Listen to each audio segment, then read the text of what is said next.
Hello everyone. आज का हम लोग का एजेंडा है कि मॉडर्न हिस्ट्री का पीवाईक्यू जितने भी है ना वो सब एनालिसिस करना है। सो पीवाईक्यू हम लोग अच्छे से एनालिसिस करेंगे। सो बिना समय वेस्ट किए स्टार्ट करते हैं। Modern history of India 72nd BPSC में आपको इससे क्वेश्चन देखने को ज़रूर मिलेगा। पीवाईक्यू से ऑलमोस्ट हमारा 80% क्वेश्चन पीवाईक्यू से ही रहता है मॉडर्न हिस्ट्री में। ठीक है। फर्स्ट चैप्टर है advent of European companies. 45th BPSC में पूछा गया था 2001 में। Who was the first Portuguese viceroy in India. So first Portuguese viceroy India में कौन है? अल्मेडा है। ठीक है, अल्मेडा ये याद रखना आपको। ठीक है, वास्को ड गामा कब अराइव किया था इंडिया में? 1498 में। ठीक है, वो पोर्ट ऑफ कलिकट में आया था। और किसके मदद से आया था? अब्दुल माजिद, हमारा गुजराती रूलर था, उनके मदद से आया था। और किंग ऑफ कलिकट कौन थे? जैम्बुरीन। ये इनको वेलकम किए थे। ठीक है, ये हमारा क्वेश्चन है। ये कंप्लीट डिटेल है, आप इसको पढ़ लेना, इसमें ज़्यादा कुछ नहीं है। ये यहाँ पे याद रखना, पोर्तुगीज अपना मर्चेंट एस्टेब्लिश किया कमर्शियल फार्मिंग कलिकट में, गोवा में, दमन एंड दीव में। सबसे पहले वास्को ड गामा रिविजिट हुए 1502 में। फ्रांसिस डी अल्मेडा आए 1505 में, first Portuguese viceroy. And Albuquerque जो हमारा 1509 में आया, that is a real founder of Portuguese का हमारा। एनेक्स गोवा का एनेक्स किया 1510 में फ्रॉम विजयपुर रूलर आदिल शाह। ठीक है। And Portuguese maintain the Goa as epic centre of their culture and entity. ठीक है, इसमें एक चीज याद रखना, एक ट्रिक हम बता देते हैं कि पोर्तुगीज में सीरीज वाइज याद रखना है, तो ऐसे ही याद रखना। सबसे पहले तो वास्को ड गामा आता है, ये सबको याद रहता है। लेकिन उसके बाद फ्रांसिस डी अल्मेडा, अल्फोंसो अल्बुक्यूर्क या नीनो डे कोना कौन आते हैं? तो इसके लिए फैन से ट्रिक याद रखना। एफ से हो गया फ्रांसिस डी अल्मेडा। ए से हो गया that is Alfonso de Albuquerque and Nino da Cunha. ठीक है, ये याद रखना। फ्रांसिस डी अल्मेडा के बारे में थोड़ा सा समझ लें तो ये हमारे फर्स्ट पुर्तगीज गवर्नर हैं। एंड कार्टेज कार्टेज सिस्टम ये पॉलिसी लाए थे। फर्स्ट पुर्तगीज गवर्नर है। ठीक है। एंड कार्टेज पॉलिसी यही लाए थे। कौन? कार्टेज पॉलिसी जिसको ब्लू वाटर इनिशिएटिव भी कहा जाता है एंड ब्लू वाटर पॉलिसी भी कहा जाता है। ठीक है। एंड ये एक पुर्तगीज फोर्ट्रेस बनाए थे कैनानॉन एंड अंजुदीप में 1506 में। अल्बुक्यूर्क इम्पोर्टेंट है क्योंकि ये रियल फाउंडर हमारा है, रियल फाउंडर। ठीक है, real founder of a Portuguese in India. ठीक है। सेकंड हमारा ये है कि सती एबोलिशन प्रैक्टिसेस को खत्म किया, एबोलिशन ऑफ सती प्रैक्टिसेस को एबोलिश करते हैं। ठीक है। कैप्चर करते हैं गोवा को फ्रॉम विजयपुर रूलर आदिल शाह 1510 में। एंड भटकल को फ्रॉम श्री कृष्ण देव राय से। ठीक है, कैप्चर करते हैं, ये क्वेश्चन पूछा गया। ठीक है, याद रखना। और इम्पोर्टेंट ये है कि यहाँ पर इन्होंने सबसे पहले हमारा पोर्तुगीज फोर्ट्रेट बनाते हैं, वो भी हमारा क्वेश्चन में 1503 में सबसे पहला फोर्ट्रेस बनता है का कोचीन में। ठीक है, ये इम्पोर्टेंट है। क्वेश्चन नंबर सेकंड पे जाते हैं। Who use the Hooghly as a base of piracy in the bay of Bengal. तो इसके लिए आंसर इसका पोर्तुगीज होगा। पोर्तुगीज जो हुगली को यूज करते थे एज अ पायरेसी के तौर पे। ठीक है, बे ऑफ बंगाल में पायरेसी। 1632 में काजिम खान, ठीक है ना, गवर्नर ऑफ बंगाल था, शाहजहां रीजन का। वो फाइनली इसको खत्म करता है एंड थाउजेंड ऑफ पोर्तुगीज को कैप्चर करता है। तो पायरेसी से याद रखना, पी से पायरेसी एंड पी से पोर्तुगीज। ठीक है, ऐसे कनेक्ट करना। Dutch east India company establish it's factory eight Patna. Patna में डच ईस्ट इंडिया कंपनी कब फैक्ट्री एस्टैब्लिश करते हैं? ये 1632 में। ठीक है, डच ईस्ट इंडिया कंपनी के बारे में समझ लें। तो डच ईस्ट इंडिया कंपनी सबसे पहले एस्टैब्लिश्ड कौन सी ईयर में होता है एस्टैब्लिश्ड? तो ये आपको होता है 1602 में। एंड इनका पहला हमारा ट्रेडिंग फैक्ट्री जो बनता है मछलीपट्टनम में बनता है। ठीक है। सो मछलीपट्टनम में इसका ट्रेडिंग फैक्ट्री बनता है 1605 में। एंड 1632 में पटना पटना में बनता है, ये पूछता है। ठीक है, ये इम्पोर्टेंट है।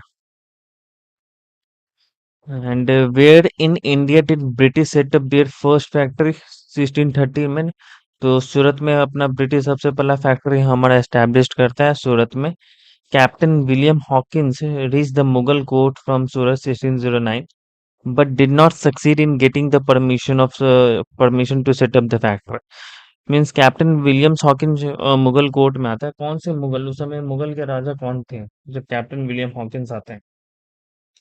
तो ये थे आपको जहांगीर। ठीक है, जहांगीर हमारा सूरत में थे। ठीक है, कोर्ट में आते हैं ये विलियम हॉकिंस, जिसको जहांगीर बोलते हैं। विलियम हॉकिंस को इंग्लिश खान भी कहा जाता है। उसके बावजूद भी इनको फैक्ट्री लगाने का परमिशन नहीं मिलता।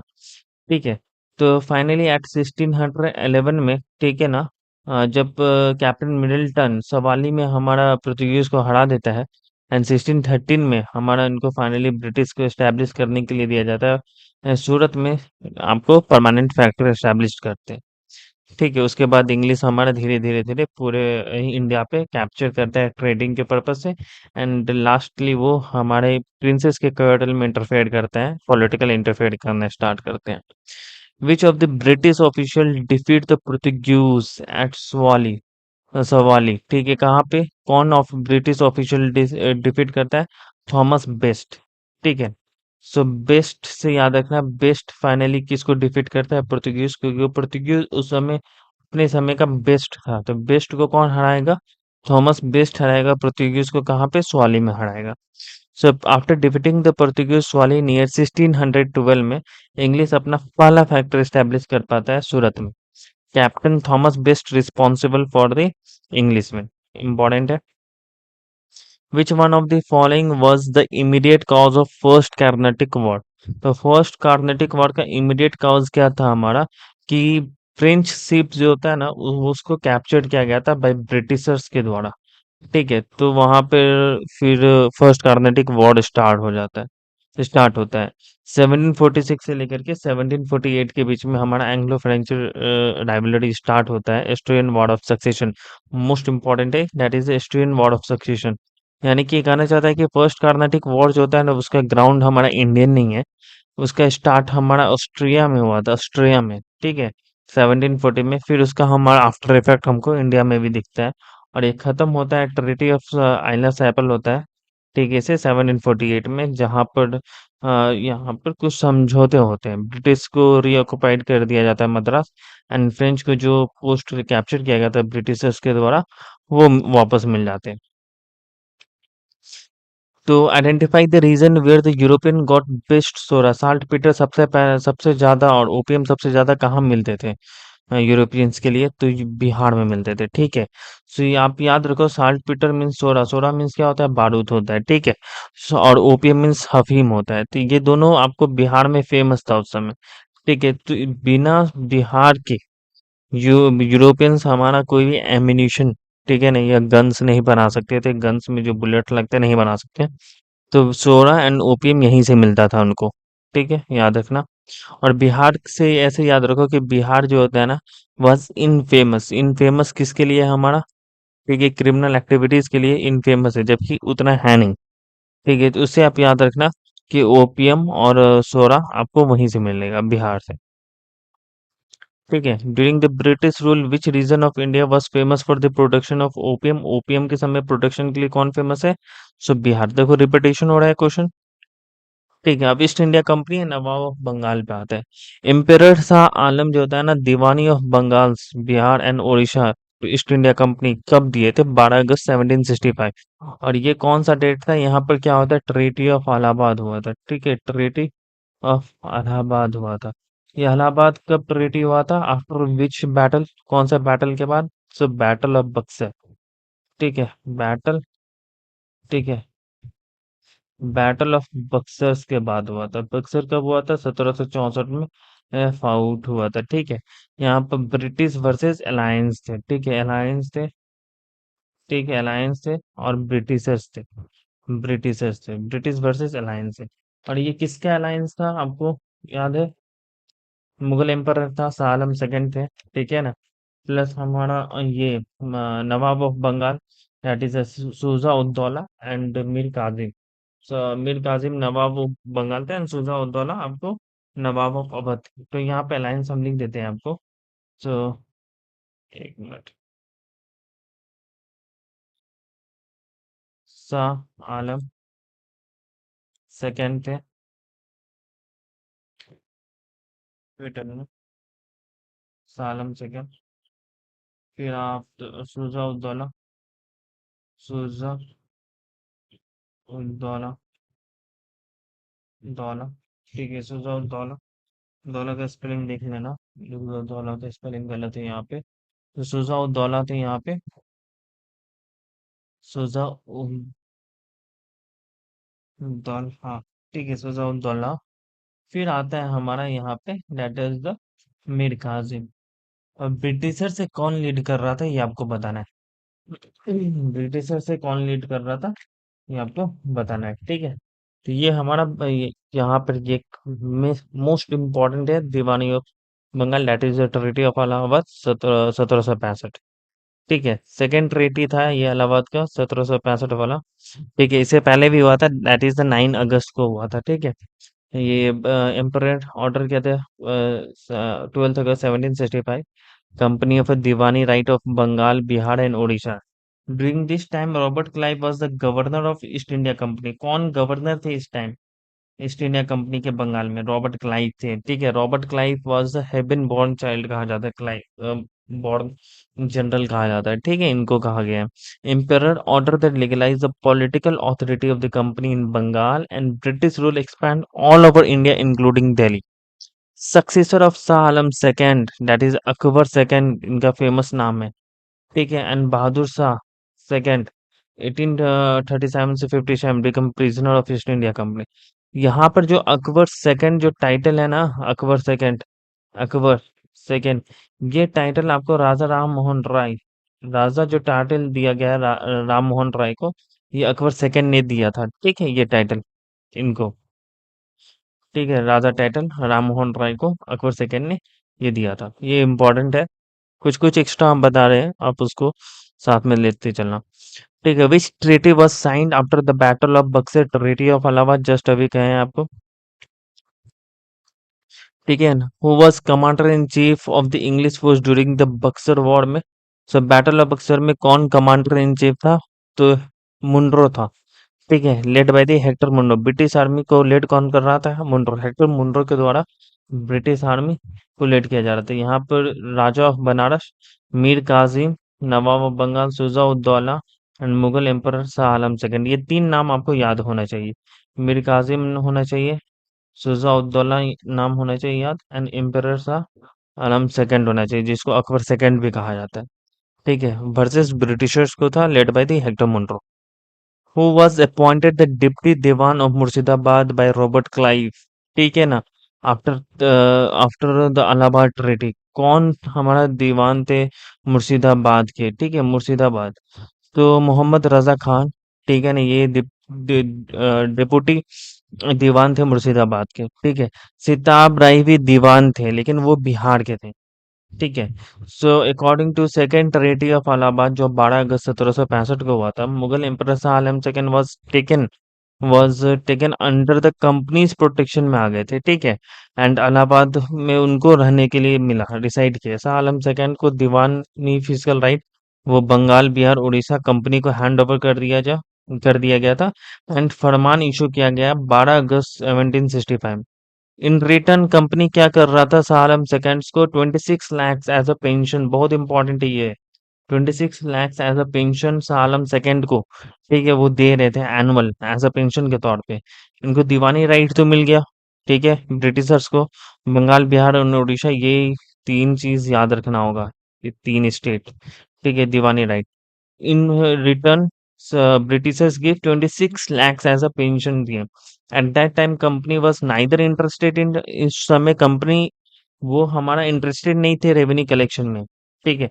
नहीं वो कुछ कर भी सकते थे ऐसा, क्योंकि कंपनी उस समय उतना स्ट्रांग नहीं था हमारा, ठीक है। पीपल्स अभी भी हमारा इंटरेस्टेड थे तुम्हारे मुगल एम्पायर्स पे, ठीक है। वो नहीं चाहते थे कि अगर हम डायरेक्टली अगर कंट्रोल कर लें, तो people's last chunks of people जो था ना, वो उनके अपोजिट चल जाता, तो फिर मुश्किल हो जाता ब्रिटिशर्स के लिए, ठीक है। इसलिए वो डायरेक्ट पार्टिसिपेट नहीं किए, ये टैक्स रेवेन्यू कलेक्शन में इंटरफेयर नहीं किए। कंपनी अपॉइंट किए दो दीवान्स को, मोहम्मद रजा खान बंगाल के लिए एंड सिताब राय, ठीक है ना, फॉर बिहार के लिए। बिहार के लिए सिताब राय बहुत इंपॉर्टेंट है ये बहुत इंपॉर्टेंट पॉइंट है, ठीक है। दो दीवान अपॉइंट करते हैं, मोहम्मद रजा खान ठीक है ना, एनसी दाबरा, ये दो बहुत इंपॉर्टेंट पॉइंट है। ठीक है। सो दीवानी और निजामत इंडियंस के द्वारा कंडक्ट किया जाता था, ऑथराइज्ड बाय ब्रिटिश कंपनी। ठीक है, इंपॉर्टेंट है। कुछ कुछ बैकग्राउंड भी हम आपको समझाते जा रहे हैं। Which city of Bihar was made capital in lieu of Murshidabad by Mir Qasim.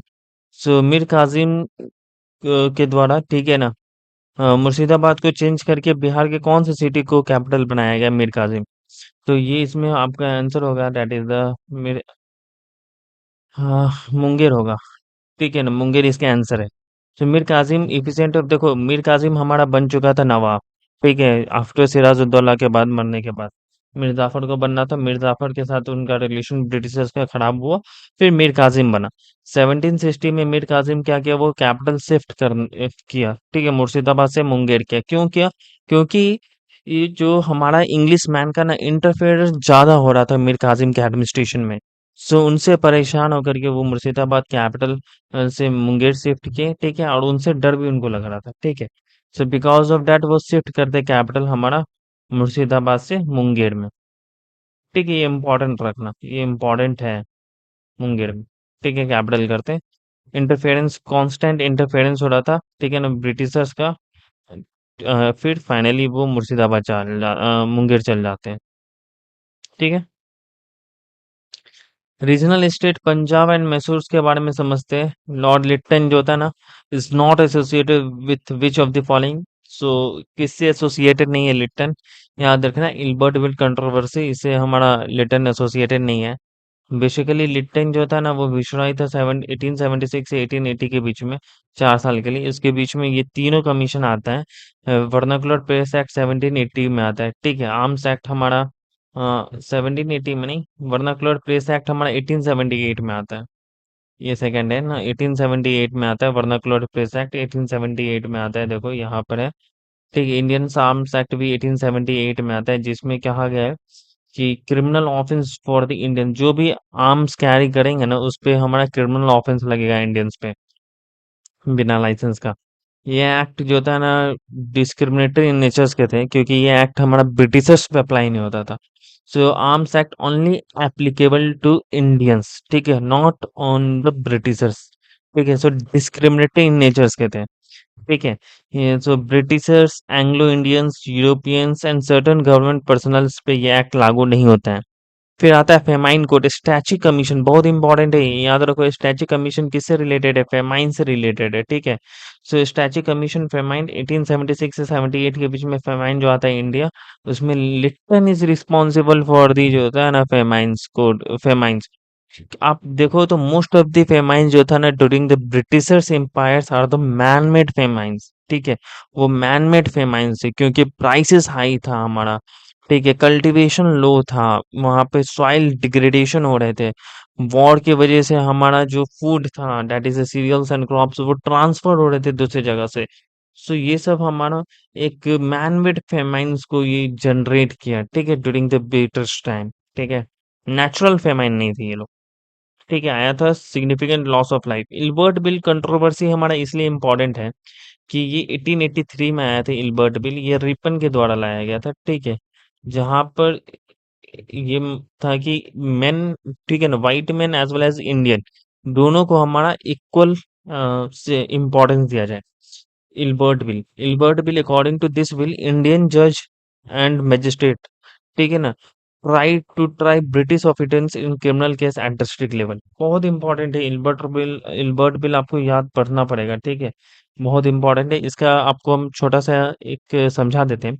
Ilbert bill में बेसिकली ये था कि पहले जो इंडियन जज थे ना, उसको अलाउ नहीं था कि ब्रिटिश क्रिमिनल्स पे, ठीक है, ब्रिटिश क्रिमिनल्स जो भी थे, वो उनको जज नहीं कर सकते थे। सो इंडियन जज को हमारा एक्सक्लूड किया था ऑन ऑल एक्टिविटीज, ठीक है, related to the British criminal activities में। ठीक है, सो ये बोले, रिपन बोले कि नहीं, ये गलत है।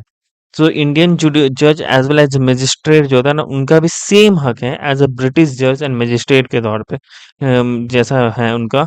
और वो दोनों, ठीक है ना, दोनों क्रिमिनल केसेस हमारे डिस्ट्रिक्ट लेवल पे, चाहे वो गोरा पर्सन हो, चाहे वो इंडियन पर्सन हो, ठीक है, वो दोनों कैपेबल है जजमेंट देने के लिए। सो इल्बर्ट बिल इसलिए आया था, लेकिन कंट्रोवर्सी की वजह से इनको फिर हटाना पड़ा। ठीक है, रंजीत सिंह जो था ना फेमस कोहिनूर डायमंड कहाँ से मिला था उनको? शाह शुजा से मिला था रंजीत सिंह को। कोहिनूर डायमंड बहुत इंपॉर्टेंट है। शाह शुजा जो था ना तुम्हारा आपका पंजाब अहमद शाह अब्दाली 1773 मोस्ट इंपॉर्टेंट नहीं है। Ranjit Singh get opportunity to consular Afghan Singh के बॉडी, ये इंपॉर्टेंट नहीं है। ठीक है, इसे शाह शुजा जो था ना आज के रंजीत सिंह के फॉर हेल्प के लिए और उनके बदले उनको कोहिनूर डायमंड मिलता है। ठीक है, ये इंपॉर्टेंट है बस। रंजीत सिंह। टीपू सुल्तान अपना कैपिटल कहाँ स्टार्ट किया था? श्रीरंगपट्टनम। बहुत इंपॉर्टेंट है। टीपू सुल्तान और हैदर अली जो भी आपको आएगा इससे रिलेटेड, ठीक है ना, वो आपको सभी अच्छे से याद होना चाहिए। टीपू सुल्तान और हैदर अली दो आपको वॉर आपको अच्छे से याद होना चाहिए। कार्नाटिक वॉर और मैसूर वॉर। ठीक है, तो एक थोड़ा सा क्रक्स दे देते हैं। फर्स्ट एंग्लो मैसूर वॉर जो होता है ना वो 1767 से 69 के बीच में होता है। ठीक है, 69 के बीच में होता है first Anglo Mysore war. Second Anglo Mysore war अगर देखा जाए तो ये आपको होता है दैट इज 1780 से 84 के बीच में। थर्ड एंग्लो मैसूर वॉर आपको होता है दैट इज 1790 से 92 के बीच में। एंड फोर्थ होता है दैट इज 1799। और यहीं पे हमारा टीपू सुल्तान का देहांत हो जाता है। एंड हैदर अली का डेथ होता है यहाँ पर that is the 72nd Anglo Mysore war में हैदर अली डाइड हो जाते हैं। ठीक है, ये बहुत इंपॉर्टेंट है। इससे रिलेटेड आपको ट्रिटी याद रखना होगा। फर्स्ट में था ट्रिटी ऑफ मद्रास था। Treaty of Madras Madras. Second में ट्रिटी ऑफ, इसमें दो थे, ठीक है। तो ट्रिटी ऑफ मैंगलोर 1784 में हुआ था। एंड जहाँ पे टीपू सुल्तान जीते थे। ठीक है, टीपू सुल्तान जो था ना बैटल ऑफ पोलीलूर में ये ब्रिटिशर्स को हराए थे। और हैदर अली, ठीक है ना, वो डाइड हुए थे यहाँ पे बैटल ऑफ पोर्ट नोवो में 1781 में। सो पोर्ट नोवो में हैदर अली डाइड होते हैं और टीपू सुल्तान हमारा फिर जाके लीड करके जीतते हैं। तो यहाँ पर आता है ट्रेटी ऑफ मैंगलोर। ठीक है, ट्रेटी ऑफ मैंगलोर। मैंगलोर 1792 में यहाँ पर हैदर अली लॉस्ट हो जाते हैं, sorry, Tipu Sultan completely lost हो जाते हैं। एंड जो भी टेरिटरी होता है ना, हाफ टेरिटरी, वो डिस्ट्रीब्यूट किया जाता है ब्रिटिशर्स के बीच में। ठीक है, मराठास के बीच में, क्योंकि मराठास इनको हेल्प करते हैं। ठीक है, सो और नवाब्स के बीच में। तो यहाँ पे आता है आपको ट्रीटी ऑफ सेरिंगपट्टनम। ठीक है, दैट इज टीपू लॉस्ट होते हैं। Treaty of treaty of Seringapatam Seringapatam Srirangapatnam. And 1799 में यहाँ फाइनली टीपू डाई हो जाते हैं।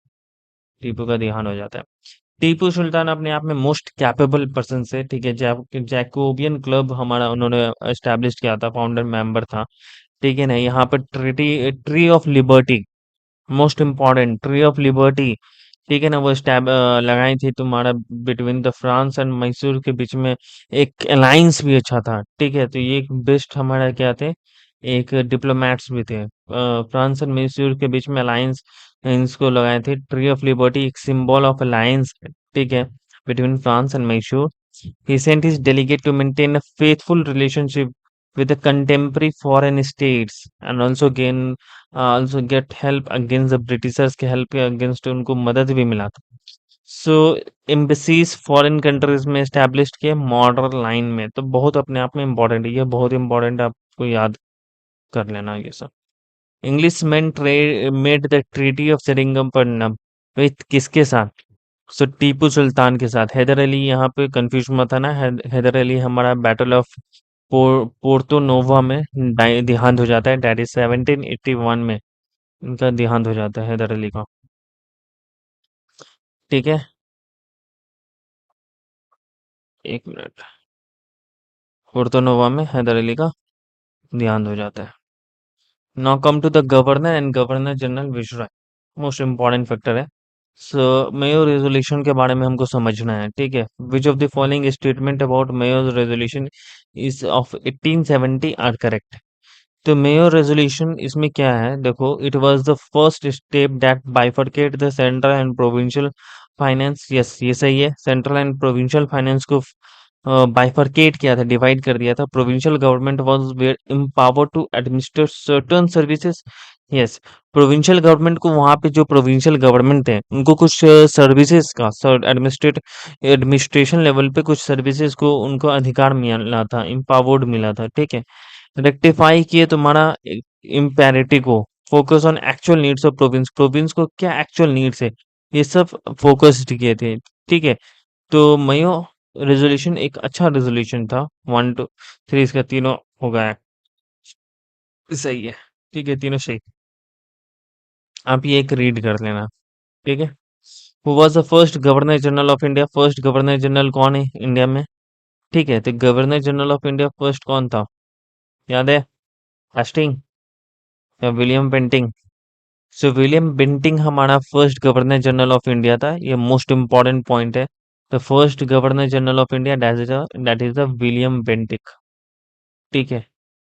William Bentinck first governor general of India. इसमें नॉन ऑफ द एबव होगा, मोर देन वन एबव नहीं होगा। चार्टर एक्ट 1833 के तहत हमारा ये गवर्नर जनरल ऑफ बंगाल है ना, उसको हटा करके गवर्नर जनरल ऑफ इंडिया लाया गया। अब बेंटिक हमारा जो था ना, ये first governor general of India था, ठीक है ना? एंड फर्स्ट विसरॉय कौन था, ये आपको करना है। फर्स्ट सेंसस हमारा 1872 में आता है, हमारा इंडिया का फर्स्ट सेंसस 1872 में आता है। ये याद रखना बहुत इंपॉर्टेंट है, और ये आता है कि कौन किन के पीरियड में, मयो के पीरियड में। सो मयो का पीरियड इंपॉर्टेंट याद रखना, कुछ विषय जो आपको याद रखना होगा। एक तो रॉबर्ट क्लाइव के बारे में अच्छे से याद रखना होगा, ठीक है? हेक्टर मुनरो के बारे में याद रखना होगा, ठीक है? ये फर्स्ट, ये सेकेंड, ये थर्ड आपको वेलिस्ली के बाद बारे में याद रखना होगा। फोर्थ आपको देखा जाए तो मयोज रेगुलेशन के बारे में याद रखना होगा। फोर्थ कैनिंग के बारे में याद रखना होगा। फिफ्थ इम्पोर्टेंट है दैट इज कर्जन के बारे में याद रखना होगा, ठीक है? ये सब याद रखो। कुछ टॉप 10 है, आपको हम लिस्ट करवा देंगे टॉप 10 इम्पोर्टेंट क्या है, ठीक है? Who set a single shelf of a good European library was worth of the whole native literature of Indian and Arabia? ये कौन बोलेगा, ठीक है? ये हमारा क्या है, ये एजुकेशन से रिलेटेड है ना। तो एजुकेशन से रिलेटेड रिफॉर्म सबसे ज्यादा किस समय आया था? मैक्युले के समय आया था ना। मैक्युले मैन्यूट्स कब आया था, ये आपको बताना है। मैक्युले मैन्यूट्स कब आया था, ठीक है? मैक्युले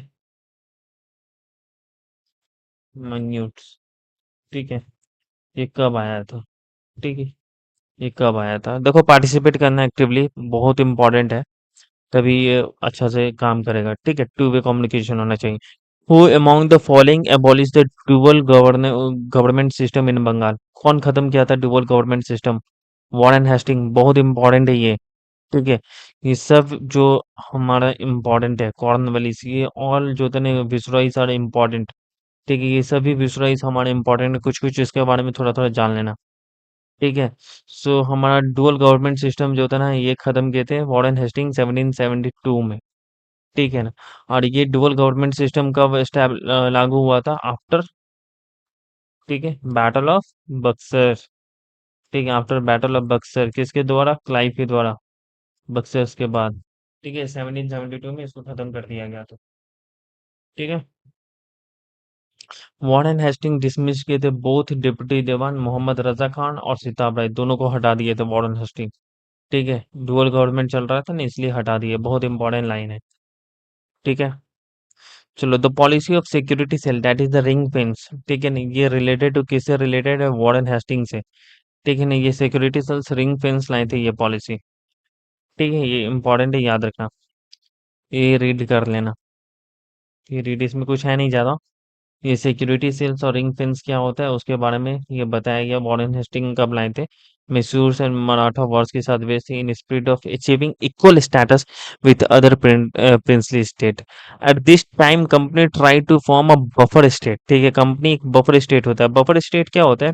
मान लो कि ये कंपनी है, ठीक है? कंपनी यहाँ रूल कर रहा है, ये एक स्टेट, स्टेट वन है, और ये स्टेट, ठीक है ना? और यहाँ पर अगर कोई भी अटैक होता है कंपनी के पे, अटैक होने से पहले इस स्टेट को फोर्स को झेलना पड़ेगा, ठीक है?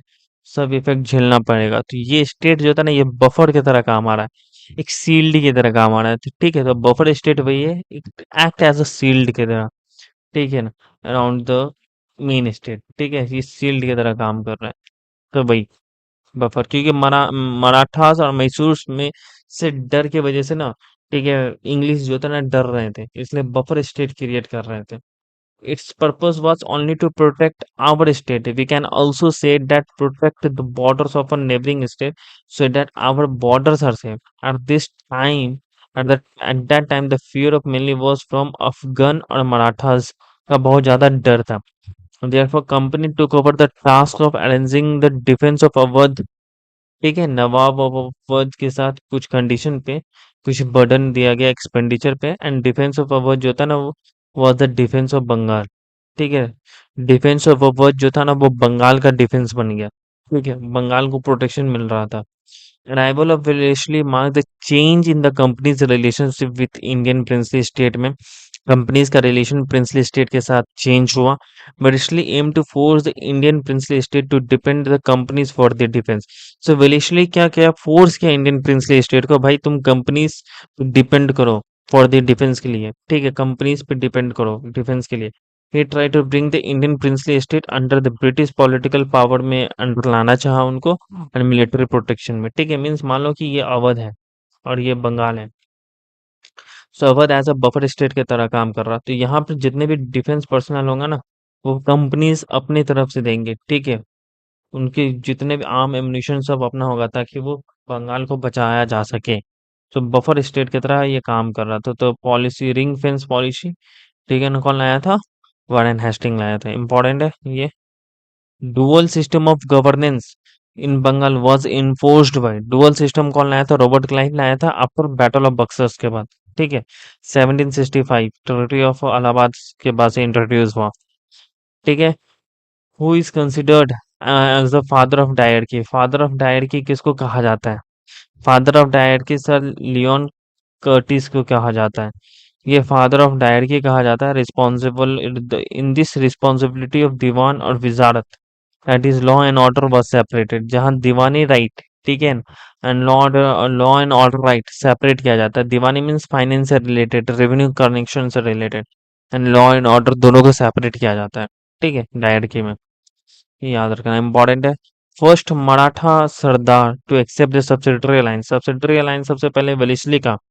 मोस्ट इंपॉर्टेंट पॉइंट यहाँ पर देख लो, ये है कि सब्सिडरी अलायंस कौन इंट्रोड्यूस किया? वेलेस्ली इंट्रोड्यूस किया। रिंग फेंस कौन इंट्रोड्यूस किया? बैरन हास्टिंग किया। तो फर्स्ट मराठा सरदार कौन एक्सेप्ट किया subsidiary alliance? That is the Peshwa Bajirao second. ठीक है, ये सब पढ़ लेना सब्सिडरी अलायंस में क्या क्या होता है। ठीक है, बस रीड मार लो, इंपॉर्टेंट नहीं है उतना। Under whose leadership was a separation of thugs, thugs means that उस समय कुछ ठग्स बहुत ज्यादा बढ़ गए थे। तो कैप्टन सुलेमान जो था ना, सुलेमान के द्वारा इन ठग्स को सप्रेस किया गया। ठीक है, बहुत इंपॉर्टेंट है, ये भी पॉइंट डायरेक्ट आया है। सो ठग्स को कौन सेपरेट किया? कैप्टन सुलेमान ने ठग्स को सप्रेस किया था। ठीक है, ये important. Which of the following princely state was not annexed by Britishers, कौन से प्रिंसली स्टेट जो था ना ब्रिटिशर्स के द्वारा एनेक्स्ड नहीं किया गया था? बहुत इंपॉर्टेंट है, that is the Gwalior. Gwalior के कौन थे? सिंधियाज। ठीक है, तो सिंधियाज यहाँ state annexed, the state annexed by application of doctrine of lapse, doctrine of lapse. ठीक है ना, कौन इंट्रोड्यूस किया? डलहौसी। सो हमने तीन अभी देखा है। ठीक है, एक तो रिंग फेंस देखा हम लोग, रिंग फेंस इंट्रोड्यूस कौन किया? Warren Hasting. सेकंड हमने देखा, that is the doctrine of lapse and subsidiary alliance. ठीक है, सब्सिडरी अलायंस कौन इंट्रोड्यूस किया? हमारा वेलेस्ली इंट्रोड्यूस किया सब्सिडरी अलायंस। देखो, सब्सिडरी अलायंस वेलेस्ली इंट्रोड्यूस किया, and doctrine of lapse introduce by Dalhousie. So Dalhousie में ये डॉक्ट्रिन ऑफ लैप्स कौन इंट्रोड्यूस किया? डलहौसी। और कौन कौन सा स्टेट एनेक्स्ड हुआ था? सतारा हुआ था, एनेक्स्ड हुआ था। जैतपुर, संभलपुर, भगत भागत, उदयपुर, झांसी एंड नागपुर। ठीक है, ये झांसी रानीबाई रानी नी, लक्ष्मीबाई, लक्ष्मीबाई रानी जो थी झांसी की रानी। ठीक है, रानी लक्ष्मीबाई। सो मेन उनका क्वारल जो था ना ब्रिटिशर्स के, because of doctrine of lapse के वजह से ही हुआ था। ठीक है, Sindh was conquered and annexed भाई, सिंध को कॉन्कर अनेक्स्ट कौन किया था? नेपियर किया था। मोस्ट इम्पोर्टेंट है। And the first railway in India was let down by the period, Dalhousie के समय सबसे पहले हमारा इंडियन रेलवे सिस्टम आया था। ठीक है, 1853 में हमारा इंडियन रेलवे सिस्टम आया था, मुंबई से थाने के बीच में। ठीक है, मुंबई से थाने के बीच में 1853 में आया था, डलहौसी के समय में। और ये जो हमारा मेन ऑब्जेक्टिव था रेलवे का बनाने का इंडिया में, कि वो रॉ मटेरियल है ना, from inland internal part of the country से पोर्ट तक ले जाया जा सके, फिर वहां से आर्मी को रिमोट एरिया में लगाया जा सके, ताकि हमारा रिवोल्टेड है ना उसको क्रश कर दिया जाए। ठीक है, Queen Victoria was appointed as a empress, ठीक है ना, of India in which year? 1877। Most important point है, 1877 में क्वीन विक्टोरिया एम्प्रेस बनी इंडिया की। ठीक है, पूरे इंडिया अब उनके अंडर में था। Viceroy who followed aggressive policy toward Afghanistan. कौन सा विसरॉय मतलब एग्रेसिव पॉलिसी फॉलो कर रहा था अफगानिस्तान के टुवर्ड? लिप्टन। लिप्टन क्यों अफगानिस्तान में एग्रेसिव हो रहे थे? क्योंकि रशियन जो था ना, वहां पर इन्वेजन का खतरा था रशियन की तरफ से। सो लिप्टन जो था ना, वो डर रहे थे, ठीक है, कहीं हमारे कॉलोनी पे अटैक ना हो जाए, इसलिए अफगानिस्तान का एज अ बफर के तौर पे काम एग्रेसिव पॉलिसी अपना रहे थे। ठीक है। ठीक है। Which among the following Viceroy period, that is the Rai Bahadur and Khan Bahadur, to begin to confer to India? Title जो था राय बहादुर एंड खान बहादुर, हमारा इंडियन को देने मतलब दिया गया टाइटल कौन से पीरियड में? ठीक है, तो इसका आंसर बेसिकली कोई पीरियड नहीं है, नॉन ऑफ द एबव इसका आंसर होगा। ठीक है, ये जो रिवोल्ट ऑफ 1857, ये revolt surpassing the revolt native rules, zamindars and other loyals were conferred with this title. They are the shred of evidence and this title was conferred between 1859 से 1860। जो align नहीं करते exclusively with the single option, कोई भी option के साथ नहीं हो रहा। ठीक है, इंपॉर्टेंट है। 1902 में हमारा कर्जन जो था ना, अपॉइंट किया यूनिवर्सिटी कमीशन, जिसमें दो इंडियन मेंबर्स हमारे यूनिवर्सिटी कमीशन में थे। सो वो दो इंडियन मेंबर्स कौन थे? एक तो सैयद हुसैन बिलग्रामी थे, एंड सेकंड थे that is justice Gurudas Banerjee. ये दो हमारा इंडियन मेंबर थे यूनिवर्सिटी कमीशन में 1902। ठीक है, यूनिवर्सिटी कमीशन में ये था कि जो पॉलिटिकल एक्टिविटीज हमारे यूनिवर्सिटी में बढ़ रहे थे ना, उसको खत्म करना था। ठीक है, बेसिकली यही था। तो दो मेंबर्स है, बहुत इंपॉर्टेंट है अपने आप में, ये दो मेंबर्स आपको याद रखना होगा, सैयद हुसैन जो था बिलग्रामी एंड जस्टिस गुरुदास बनर्जी। ठीक है, तो Hussain and Gurudas, H G से याद रखो, एच और जी। सो जी एच होता है ना, जी एच, यूनिवर्सिटी कमीशन से याद रखो ना, जी एच। यूनिवर्सिटी कमीशन से। एक मिनट, रिकॉर्डिंग हो रहा है कि नहीं वो चेक कर लेते हैं। यस, रिकॉर्डिंग हो चुका है, 34 मिनट्स का हो चुका है। सो बहुत ज़्यादा मिनट्स ले रहे हैं, कोई नहीं, आपको एक्सप्लेनेशन कर रहे हैं। ठीक है, कंप्लीट एक्सप्लेनेशन के साथ। In which year the Indian university act हमारा पास्ड हुआ था? अभी जस्ट 1904 में हमने देखा है कि 1904 में हमारा कर्जन के द्वारा university Indian university act passed हुआ था। ठीक है, एस्टैब्लिश हुआ रिकमेंडेशन ऑफ रेली कमीशन, बहुत इंपॉर्टेंट है। सो रेली कमीशन के रिकमेंडेशन पे इंडियन यूनिवर्सिटी एक्ट हमारा पास हुआ था। Who establish the imperial cadet crops, कौन एस्टैब्लिश किया इंपीरियल कैडेट क्रॉप? कर्जन के द्वारा हमारा कैडेट क्रॉप एस्टैब्लिश किया गया था, इंपीरियल कैडेट क्रॉप 1901 में। ठीक है, याद रखना इंपॉर्टेंट है। In my belief Congress is tottering, ठीक है, ये कौन बोला था? In my belief Congress is tottering to its fall and one of my great ambition while India to assist the peaceful demise, that is, ये कर्जन बोले थे। ठीक है, कर्जन का मेन मकसद था कि कांग्रेस को तोड़ना। कांग्रेस कब बना था? 1885 में। ठीक है, सो कर्जन कुछ नहीं कर पाया था ना Curzon. So in that time Congress Curzon का जो एक ही मतलब एम्बिशन था कि पीसफुल वो डिमाइस हो। ठीक है ना, एंड कांग्रेस को तोड़ना। एंड ये कब बोलते हैं? आफ्टर सूरत स्प्लिट 1907 में। ठीक है, सूरत स्प्लिट कब होता है? 1905 में होता है, या 6 या 7, आपको ये बताना है। ठीक है, ये बेसिकली 7 में होता है। तो मुस्लिम्स कंटेंट और satisfy would become the greatest bulwark of British power in India. ये कौन बोला था? ये हंटर बोले थे। ठीक है, ये हंटर इसलिए बोलते हैं क्योंकि ब्रिटिश मुस्लिम जो होता है ना was always in favour of, ठीक है ना, ब्रिटिशर्स। सब मुस्लिम्स, कुछ मुस्लिम्स, ठीक है, क्योंकि मुस्लिम्स ऐसा कंडीशन ही बनाया गया था जो बिलीव करना पड़ रहा था। सो वो इम्पोर्टेंट नहीं है। बुलवॉर्क मतलब होता है that is the strongest wall. Strongest wall, ठीक है, एक ढाल की तरह बन सकता था। कौन? That is the British Muslims. ये बोले थे हंटर। ठीक है। Who was the founder of British rule जो था ना इंडिया? कौन है ब्रिटिश? Of course Clive. ठीक है, इसके इसलिए इनको हेवन बॉर्न जनरल भी कहा जाता है। विच विसरॉय जो था ना adopt aggressively policy toward Afghanistan? ये कौन लाया था? लिट्टन लाए थे विसरॉय। ठीक है, रिपीटेशन देख रहे हो, क्वेश्चन का हो रहा है ना। And who among the following said that Congress is tottering to its fall and one of my greatest ambitions? Same repetition of question है, इसका क्या होगा? कर्जन होगा। ठीक है, ये हमारा स्कूल टीचर में पूछा गया 2023 में। नाउ हम लोग economic impact of British rule on India ये देखने वाले हैं। So, ये हम लोग नेक्स्ट लेक्चर में देखेंगे। ठीक है, आज के लेक्चर में बस हम लोग इतना ही देखते हैं। एंड 5-6 लेक्चर होगा पूरा हमको घटना चक्र, ये सभी घटना चक्र से रिलेटेड ही क्वेश्चन है। ठीक है, जो घटना चक्र का एक एडवांस फॉर्म में हम बना दिए क्वेश्चन, ताकि वो अट्रैक्टिव हो। ठीक है, तो फाइनली आप इसको गो थ्रू करना, रिवाइज करना। ठीक है, कल फिर से एक लेक्चर आएगा, सीरीज है पीवाईक्यू एनालिसिस का। ठीक है, एंड क्वेश्चन आपको समझ में आ रहा है किस टाइप का पूछा जा रहा है? So best of luck for 72nd BPSC.